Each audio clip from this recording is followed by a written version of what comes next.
نماز تو سندیسہ ہے وصل محبوب کا، محبوب کی چوکھٹ میں حاضری کا ایک موقع ہے جو نماز کے ذریعے سے نصیب ہوتا ہے۔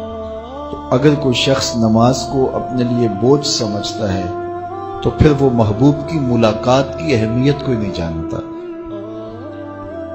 نماز کے لیے جب اذان پکاری جائے تو بندے کو خوشی، فرحت اور مسرت ہونی چاہیے کہ میں اب رب کے حضور حاضر ہوں گا، نہ یہ کہ وہ گھڑی پہ نظر ڈال کے کہے کہ ابھی تو آئے ہیں اب پھر دوبارہ اذان شروع ہو گئی، تو پھر اس کو شوق نہیں ہے مالک کے حضور حاضر ہونے کا۔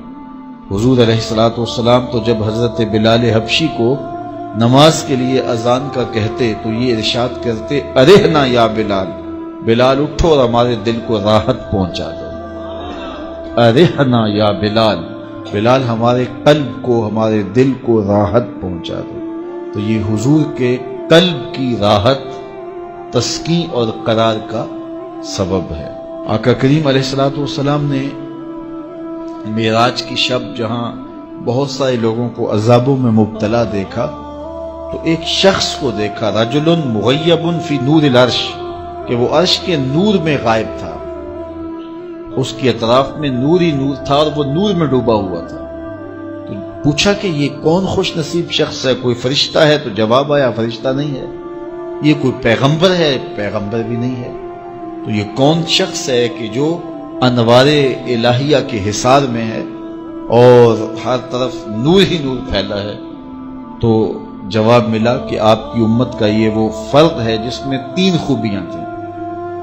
پہلی خوبی تو یہ کہ اس کی زبان اللہ کے ذکر سے تر رہتی تھی، اور دوسری خوبی اس میں یہ تھی، وَقَلْبُهُ مُعَلَّقٌ بِالْمَسَاجِدِ، اور اس کا دل مسجدوں کے ساتھ لٹکا ہوا تھا، مسجدوں کے ساتھ دل بستگی تھی سے۔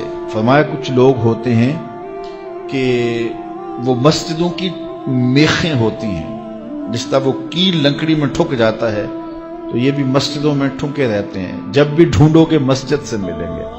فرمایا کبھی یہ لوگ بیمار پڑ جائیں اور مسجد میں حاضر نہ ہو سکیں تو اللہ کے کچھ فرشتے ہیں جو ان کی عیادت کرنے کے لیے ان کے گھروں میں جاتے ہیں۔ تو مسجدوں کی حاضری، مسجدوں کی تعمیر میں دلچسپی، مسجدوں کی آباد کاری کے لیے کوشش، مسجدوں کی صفائی ستھرائی کا اہتمام و التزام، مسجد کی تعمیرات کے مراحل میں دن رات ان سے وابستہ رہنا، یہ خوش نصیب لوگوں کا مقصود ہے۔ فرمایا کہ اللہ کے گھر وہی تعمیر کرتے ہیں جو اللہ اور پچھلے دن پر ایمان لاتے ہیں۔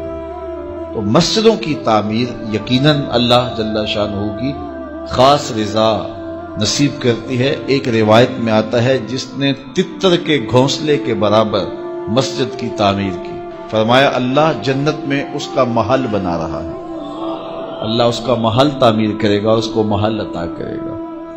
تو یہ تعمیر مسجد یہ خوش نصیب لوگوں کا مقصود ہے۔ تو مسجدوں کی آبادی اور مسجدوں میں وابستہ رہنا اور دل بستہ ہونا مساجد کے ساتھ، یہ خوش نصیب لوگوں کا مقصود ہے۔ تو بدبخت لوگوں کو یہ سعادت نصیب نہیں ہوتی۔ اچھا، تیسری بات فرمایا کہ جو اس شخص کی خوبی ہے، یہ آج تک اپنے والد گرامی اور اپنی والدہ ماجدہ کو گالی کا سبب نہیں بنا، یعنی کبھی اس نے کوئی ایسا فعل نہیں کیا کہ لوگوں نے کہا کہ یہ کس ماں باپ کا بیٹا ہے اور لوگوں نے اس کے ماں باپ کو برا کہا ہو اس کی وجہ سے۔